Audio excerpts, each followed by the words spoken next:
Assalamualaikum warahmatullahi wabarakatuh. Waalaikumsalam warahmatullahi wabarakatuh. Bismillahirrahmanirrahim.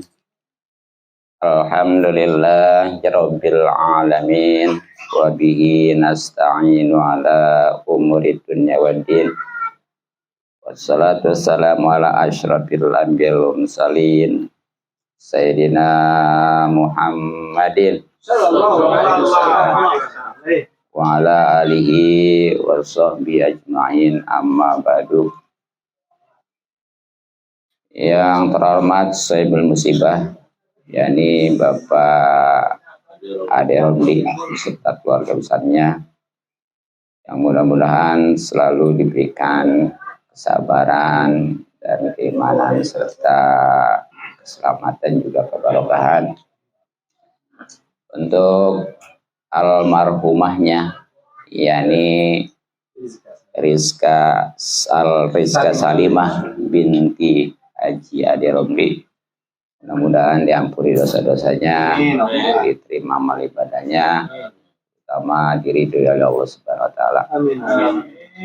Kepada Ketua DKM Masjid At-Taqwa, yakni Akhi Nabil Al-Ustaz Abdurrahim ya.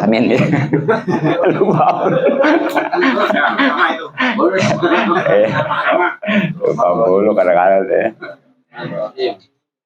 Serta jajarannya, khusus kepada Akhi Nabilah Al-Ustaz Haji Imam Basuki, Al-Ustaz Haji Imam Iwan Setiawan, Al-Ustaz Nurdin, Al-Ustaz Nanang, dan yang lainnya, para tokoh dan sepuh.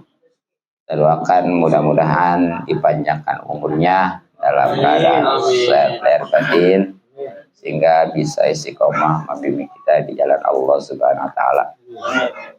Pada hadirin yang mudah-mudahan kita semua selalu dimuliakan dan diberikan taufik serta hidayah atau petunjuk oleh Allah Subhanahu wa taala.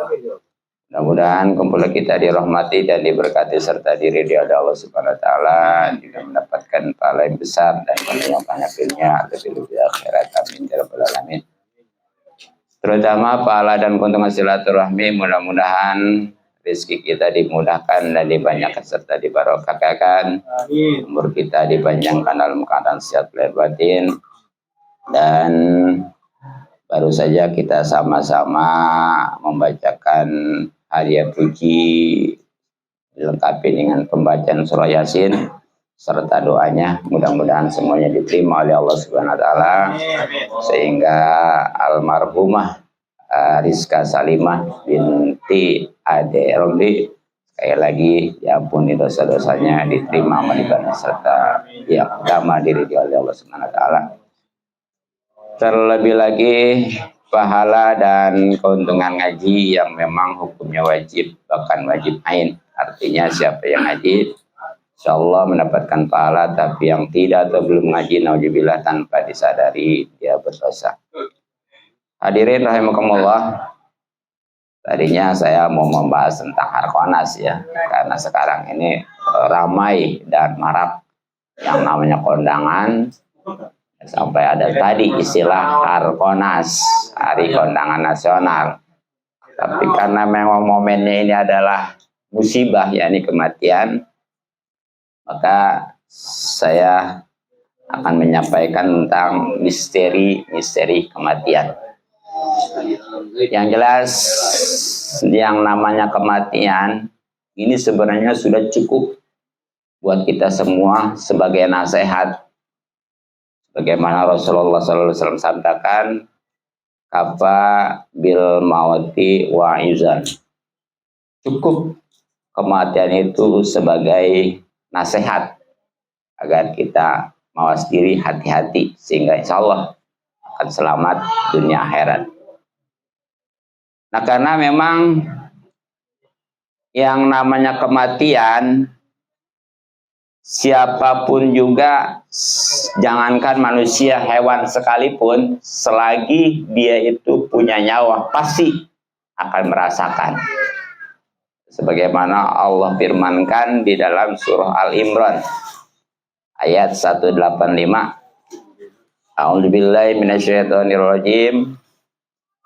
Kullu nafsin dha'iqatul maut wa innama tuwaffawna ujurakum yaumal qiyamah faman zuhziha 'anil nar wa udkhilal jannata faqad faz wa mal hayatud dunya illa mata'ul ghurur.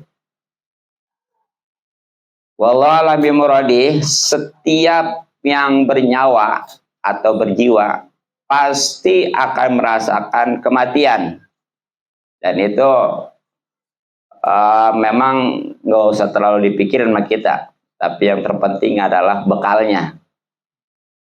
Nah makanya, dan sesungguhnya pada hari kiamat sajalah disempurnakan pahalamu. Baik yang bagus maupun jelek, tidak ada yang luput sedikit pun daripada perhitungan. Barang siapa dijauhkan dari neraka dan dimasukkan ke dalam surga karena memang amalnya bagus, nah, maka sungguh ia telah beruntung. Nah, perlu diketahui kehidupan dunia ini tidaklah lain hanyalah kesenangan yang memperdayakan, yang memang pada umumnya orang banyak yang lalai gara-gara dunia ini. Ya, dengan kesibukan kerja dan lain sebagainya, sehingga dia lalai tentang akhirat yang sebenarnya mah akhirat itulah yang kekal dan lebih baik pastinya. Itu yang pertama, tentang misteri kematian. Yang kedua, kematian ini tetap akan menyusul, akan mengejar dimanapun orang itu berada.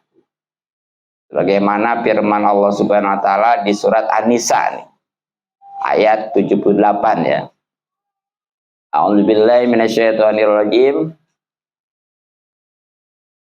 Aina ma takunu yudrikumul mautu wa in kun wala kuntum fi burujim musayyadah. Dimanapun kamu berada, kematian akan mendapatkan kamu, kendati pun kamu berada di dalam benteng yang tinggi dan kokoh. Jadi yang nama kematian mah tetap di mana juga ngejar. Walaupun orang itu bersembunyi di suatu benteng yang tinggi dan kokoh, yang menurut logika kita nggak bisa untuk diseberangi dan ditembus dengan apapun, tapi tetap aja kalau memang udah waktunya mati pasti payah. Ya. Nah, makanya saya kan pernah mengibaratkan, walaupun dia berada nih di suatu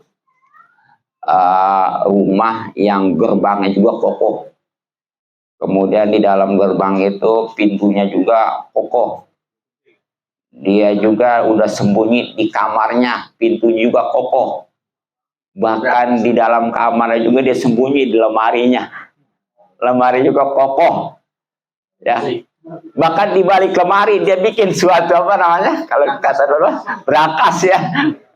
Nah, tetap aja kalau memang sudah waktunya mati mah mati. Ya, bisa jadi kelaparan, bisa jadi ngap ya. Alhamdulillah. Iya. Nah makanya hati-hati ya. Kemudian yang ketiga, misteri kematian itu tidak ada yang tahu kapan kita akan mati. Nah ini ada di surat Luqman ayat 34 ya. Di mana Allah Subhanahu wa taala berfirman, Inna allaha indahu ilmus sa'ah wa yanzilul ghaitsa wa ya'lamu ma fil arhami wa mata dinafsum madza taksibu goda wa mata dinafsum bi ardin tamut innallaha alimun khabir. Wallahu a'lam bimuradi, sesungguhnya hanya di sisi Allah ilmu tentang hari kiamat. Jadi masalah tentang pengetahuan hari kiamat mah hanya Allah, jangankan kita ya, Rasulullah SAW mengetahui. Makanya di dalam hadis itu kan pernah malaikat Jibril setelah bertanya tentang iman, Islam, dan ihsan, itu Rasulullah tepat menjawabnya. Tapi ketika ditanya tentang kapan terjadi kiamat, justru Rasulullah balik bertanya. Orang yang bertanya lebih baik, lebih tahu daripada yang nanya. Makanya Rasulullah nggak tahu. Paling kalau ciri-cirinya baru tuh Rasulullah menyampaikannya. Nah, itu di dalam hadis Arba'in juga ada gitu ya. Dan dia Allah menurunkan hujan. Nah, ini hari ini kayaknya dari siang hujan. Ini kekuasaan Allah semuanya, makanya jangan kita istilahnya menyalahkan musim. Kadang-kadang karena tukang es, ya hujan aja katanya kayak. Iya. Banyak yang jelas loh, tukang es sebenarnya mau hujan muka agak habis aja ya. Iya, gak usah stres. Makanya kita kudu proporsional dagang itu. Kalau musim hujan dagang apa, kalau musim panas dagang apa gitu. Harus kondisional itu. Iya. Dan mengetahui apa yang di dalam rahim. Kita nih walaupun pernah ke rahim ya, kita boro-boro tahu, ingat juga kagak ya. Padahal kita ada umumnya 9 bulan. Makanya nih kita walaupun belum pernah kemana-mana, hebat kita ini udah merasain di Bali itu 9 bulan ya. Tapi kita boro-boro tahu nyadar juga kagak, bahkan ingat juga tidak kan? Tapi Allah itu yang maha tahu semuanya ya. Dan tidak ada seorang pun yang dapat mengetahui dengan pasti apa yang dikerjakannya besok. Kira-kira ada yang ngajamin besok kita bakal ini, bakal itu, nggak ada yang tahu ya. Iya, bahkan kita masalah ajal juga nggak ada yang tahu nih. Bahkan nasib kita untuk satu depan ke depan juga belum ada yang bisa tahu nih bagaimana ya. Terutama nih, dan tidak ada seorang pun yang dapat mengetahui di bumi mana dia akan mati. Ini kalau memang kita tahu, mah pengen memang kita di rumah ya, lagi banyak duit ya. Ya kan kadang-kadang nggak peduli, mau banyak duit, mau kagak, mau di mana gitu. Kalau udah waktunya mati, mati aja gitu. Gitu. Itulah Allah maha mengetahui dan maha mengenal semuanya, bahkan ngatur ngurus ya. Jadi kalau kita udah tahu paham tentang yang maha mengurus semuanya Allah, hidup ini nggak stres sih, mau pergi mana apa gimana gitu. Maupun ada yang ngatur, kita tinggal ngejalanin aja, asal kita tetap menjadi yang terbaik, jadi karyawan yang terbaik, jadi gojek yang terbaik gitu. Jadi ustadz apalagi itu menjadi maling yang terbaik ya, kan ceritanya maling yang terbaik gitu.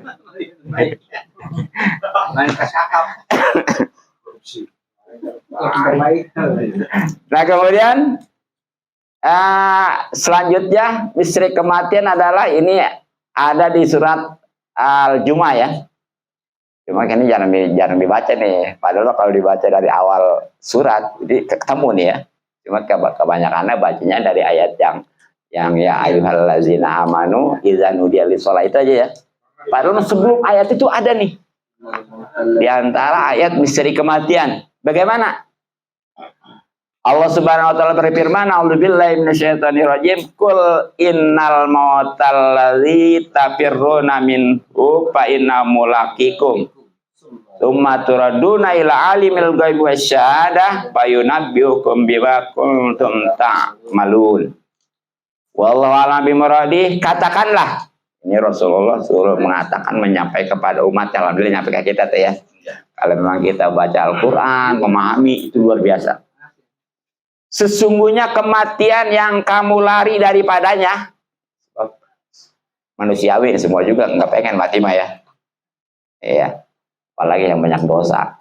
Katanya kalau ditanya mau mati, nggak merasa banyak dosa, tapi nggak mau memperbaiki gitu ya. Ini sangat disayangkan. Kudunya mah kalau memang dia merasa banyak dosa, buru-buru tobat. Nah, ia pasti menemui kamu. Jadi walaupun kita ini lari menghindar kemanapun, sejauh apapun ya, tetap aja kalau memang udah waktunya mati memati. Karena ada dulu ceritanya ya di dalam hadis kalau nggak salah, kalau nggak di kitab Irsadul Ibad kalau nggak salah ya. Jadi salah satu umat Nabi Sulaiman itu udah dilihatin aja malaikat Israil. ketakutan, dia minta pindahin sama Nabi Sulaiman. Nabi Sulaiman bisa pindahin karena bisa terbang dengan angin ya ke suatu daerah. Nah, rupanya karena memang waktu dia matinya bakal di sana, itu pengennya ke sana dia. Tahu gitu mah ya, jangan dipindahin ya. Malah ngedeketin gitu. Jadi hakikatnya setiap emang udah waktunya udah ngedeketin gitu. Itu kayak peristiwa itu, ya kenapa dia minta pindah tahu gitu mah ya. Kalau memang bakal mati di sana mah. Jadi memang nggak ada yang tahu gitu ya. Walaupun lari juga tuh. Nah di sini begitu mati kita nggak begitu aja beres. Makanya jangan punya pemikiran, lah hidup pusing dulu, banyak utang, banyak tagihan, bunuh diri aja, beres sudah ada. Selesai. Nggak bisa. Justru makin ripuh gitu ya, makin parah gitu. Makanya di sini dikembalikan tuh kepada Allah yang maha mengetahui yang gaib dan yang nyata, lalu semuanya diberitahukan kepadamu apa yang telah kamu kerjakan, baik itu yang baik maupun yang buruk, dan semuanya itu bakal dipertanggungjawabkan. Karena ada wa may ya'mal mithqala dzarratin khairan yarah wa may ya'mal mithqala dzarratin syarran yarah. Sebesar atom pun yang kita perbuat itu bakal berupa kebaikan, kita akan bisa menyaksikan, nanti akan kita bisa rasakan. Sebaliknya keburukan juga begitu. Jadi nggak ada yang luput, dan di sana nggak bisa yang namanya damai-damai. Karena merasa orang kaya ada cicai, damai. Nggak bisa ya. Bahkan ada kan tantangan ya. Jadi orang kafir begitu masuk neraka dia ada berdamai tadi begitu ya bahasanya. Tawar menawar. Nah, punya orang dalam gitu. Nah, udahlah. Memang caranya gini mah udah saya tebus saja dengan dunia. Karena tahu kan saya orang kaya di dunianya ya. Itu tantangannya, jangankan kamu memiliki sedunia itu, ditambah sedunia itu pun demi Allah gak bakal bisa untuk menembus neraka sedikit pun. Hanya amal kita, syariat itu pun sebenarnya hakikatnya mah yang menyelamatkan kita dari neraka menuju ke surga bukan amal, tapi rahmat Allah Subhanahu wa ta'ala. Tapi rahmat itu diraihnya dengan amal. Gimana kita dapat rahmat kalau nggak beramal gitu. Jadi hakikatnya sebenarnya bukan amal kita.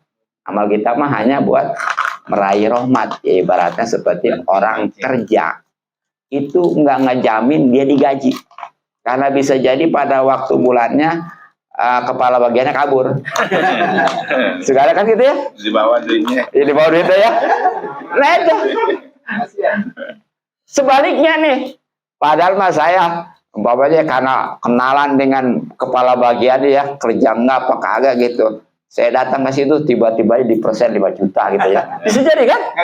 Nggak kerja padahal ya. Jadi hakikatnya bukan karena kerja, tapi rahmat. Tapi tetap untuk meraihnya itu dengan amal. Ya. Nah terakhir nih, misteri kematian ini ada di surat Al-Munafikun. Karena kali ini sering kebaca nih. Kali ini mah di ayat kedua ya. Iya. Di mana Allah Subhanahu wa taala berfirman, "Wala yu'akhirullahu nafsan idza jaa ajaluha wallahu khabirum bima ta'malun." Wallahu a'lam bimuradi, dan Allah tidak menunda kematian seseorang apabila waktu kematiannya telah datang. Jadi kalau emang udah waktunya kapan, di mana, nggak peduli. Nah ini yang pas kalau bicara tentang kematian nggak bisa mundur, nggak bisa maju, ayat ini. Kalau yang ayat ijaja ajalum yastakhirun wa yastaqdimun sebenarnya bukan itu mah. Itu mah generasi. Jadi generasi kalau yang udah waktunya beres, udah nggak bisa bakal maju mundur gitu ya. Itu bisa diperhatikan, bisa dipahami dari tafsir-tafsir.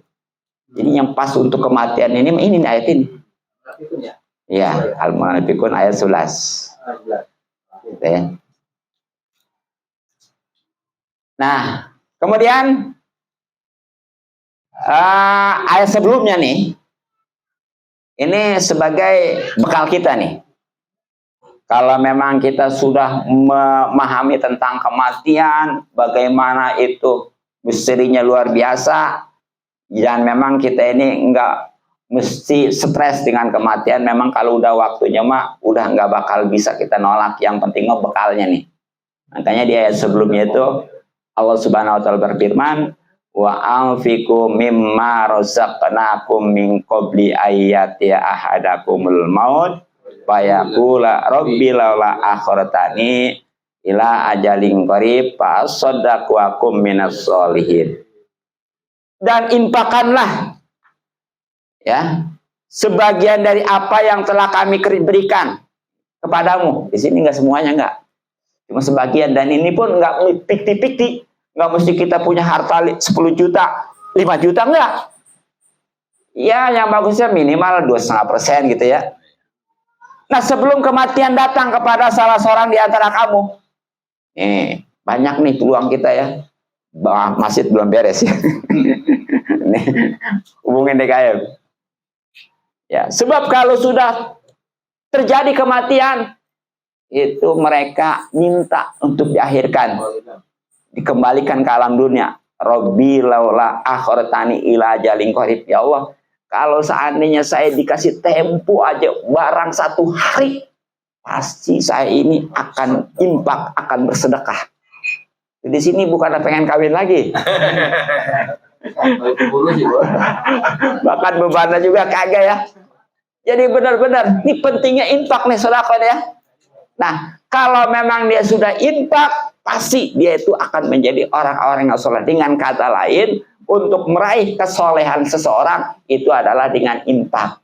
Nah, kalau udah orang soleh, insya Allah ya, itu apalagi seorang anak sangat diharapkan, sangat disayangi, sangat dibutuhkan oleh orang tua, karena tidak ada yang bisa menyelamatkan dari neraka dan memasukkan ke surga syariatnya kecuali anak soleh. Makanya Rasul tegas bersabda, "Idza matatu adam in qata amalu illa min salasin", di antaranya au waladin soleh. Bahkan tadi sodakotin jariyatin gitu ya. Nah, mungkin cukup ya, mudah-mudahan ini bisa membekali hidup kita supaya mawas diri, sehingga kita benar-benar membekalinya juga, terutama ya yang akhirnya insya Allah selamat dunia akhirat. Mohon maaf dan maklum. Subhanallah bihamdik, asyhadu an la ilaha illa anta astaghfiruka wa atubu ilaik. Assalamualaikum warahmatullahi wabarakatuh. Warahmatullahi wabarakatuh. Allahumma sholli ala sayyidina Muhammadin wa sallallahu akhirin wa sallim wa radhiyallahu anhu sallallahu ajma'in. Bismillahirrahmanirrahim. Alhamdulillahirabbil alamin. Allahumma inna nas'aluka ma lam tarfa'u ilaina hajatan ayyatan samir rabbil alamin. Allahumma la tahrimna ajra azka Salimah binti Adiromli wala tabtina bada firlana wali ikhwanina alladzina sabun bil iman wala tadzal fi qulubina illa lil ladzina amanu rabbana karobur rahim rabbana atina fid dunya hasanah fil akhirati hasanah wa qina adzabannar sallallahu salimana jami'il anbiya'i rabbil alamin.